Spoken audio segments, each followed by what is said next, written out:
کرنا ہے.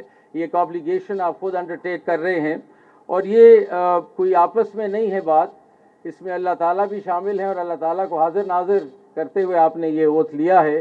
تو اس کو بس لفظ مت سمجھیے گا, یہ کافی نہیں رکھتی ہے. اور یہی ایک کمپس ہے, یہ اوتھ میں سمجھتا ہوں کہ اتنی بڑی گائیڈ لائن ہے, ایک کمپس ہے جو آپ کو بتاتا ہے کہ ڈیفیکلٹ سچویشن سے کیسے فیس کرنا ہے. آپ کو جب بھی کبھی مشکل آئے تو ذرا اوتھ پڑھ لیجئے گا, تو آپ کے سارے معاملے حل ہو جاتے ہیں. اوتھ کو دیکھ لیا کریں. یہ آپ کی ایک شیلڈ بھی ہے.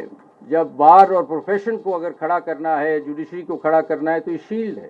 اس کو بس پڑھ لیا کریں تو شیلڈ بھی بن جاتی ہے, پروٹیکشن بھی مل جاتی ہے. اور یہ خالی ایک پرومس نہیں ہے جو آپ نے ابھی پڑھا سب کے سامنے, یہ ایک بہت سیکرڈ ٹرسٹ ہے جو آپ نے اللہ تعالیٰ کے سامنے, اس کو اللہ تعالیٰ کو حاضر ناظر جانتے ہوئے اور اپنے ضمیر کے ساتھ یہ فیصلہ کیا ہے. تو اس کو توڑنا نہیں ہے, توڑ سکتے ہی نہیں ہیں, یہ خیال رکھیے گا. اور اس کو اگر ہم توڑتے ہیں تو پھر سارا نظام ٹوٹ جاتا ہے, سارا سٹرکچر ہی گر جاتا ہے. اگر ہم اوتھ کے ساتھ کھڑے رہیں تو کبھی پرابلم آئے گا ہی نہیں کہیں کسی جگہ, اگر اوتھ کے ساتھ کھڑے رہیں. اور میں ادھر ایک کسی زمانے میں ہم نے ہائی اسکول میں ایک بہت مشہور ناول پلے پڑھا تھا, آپ ضرور اس کی کاپی لیں, پڑھیں, فلم بھی بنی ہے اس پہ. اے مین فار آل سیزنز ایک بہت مشہور پلے ہے, اور یہ سر ٹامس مور جو لارڈ چانسلر تھے انگلینڈ کے, تو ان سے کہا گیا تھا کہ آپ اپنے اوتھ کی خلاف ورزی کریں اور ہنری دی 8 کی شادی پہ مان جائیں. تو وہ نہیں مانے اور ان کو پھر سر قلم کر دیا گیا تھا لارڈ سر ٹامس مور کا اس زمانے میں. تو وہ پلے میں لکھتے ہیں کہ یہ اوتھ جو ہے ایسے ہی ہے جیسے کہ آپ پانی اپنے ہاتھ میں لے کے کھڑے. یہ اوتھ ایسے ہی ہے, اور یہ آپ لوگوں کے لیے خاص طور اس طرح ہی ہے جس طرح پانی لے کے آپ ہاتھ میں کھڑے ہیں. یہ آپ کا سول کانشنس اس کے اندر ہے. ہاتھ کھولا تو بس نظر نہیں آئیں گے کہاں گئے, ہاتھ نہیں کھولنا, اس طرح ہی رکھنا ہے اگر اوتھ کو سنبھالنا ہے. تو یہ بڑی خوبصورت تشبیہ ہے, میں انگریزی میں بھی پڑھ دوں کیونکہ وہ لینگویج اس کی اپنی ہے. When a man takes an oath, he is holding his own self in his own hands like water, and if he opens his fingers then he needn't hope to find himself again. آپ کا کچھ نہیں بچے گا, آپ گئے پھر.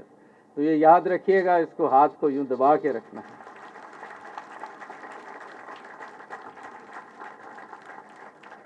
اور یہ آپ بھی جانتے ہیں, ہم بھی جانتے ہیں کہ لیگل پروفیشن نالج سے تو تعلق رکھتا ہی ہے, نالج تو ہونی چاہیے, لیکن اگر کریج نہیں ہے تو پھر مت وکیل بنے.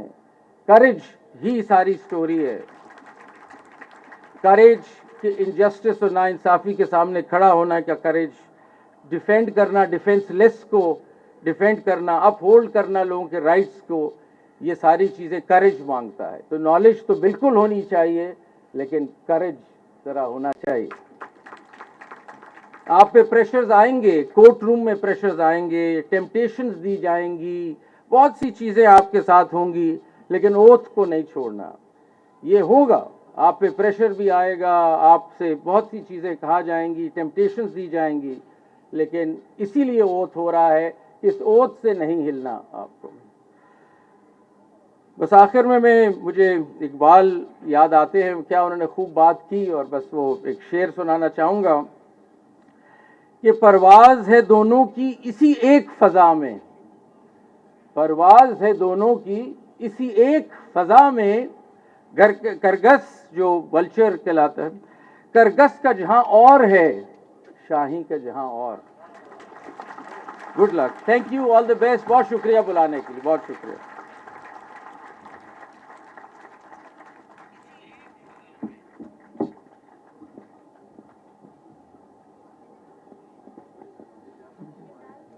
Thank you sir. آپ کی باتیں جب 2021 میں ہمیں موقع ملا تھا, تب بھی یہی خواہش تھی کہ کبھی کیا یہ اپرچونٹی ملے گی, کہ جب آپ نے یہ کہا کہ یہ زمین بڑی زرخیز ہے, یہاں پہ جوڈیشری میں اس نئی سوچ اور جدت کو لانے کی ضرورت ہے, پیچھے کرٹکس کرنے کی ضرورت نہیں ہے. مجھے آپ کے یہ الفاظ آج بھی یاد ہیں آنریبل جسٹس صاحب. اور ایک آپ نے فہمیدہ ریاض کا شعر پڑھا تھا, تو وہ آج بھی مجھے یاد ہے, کچھ لوگ تمہیں سمجھائیں گے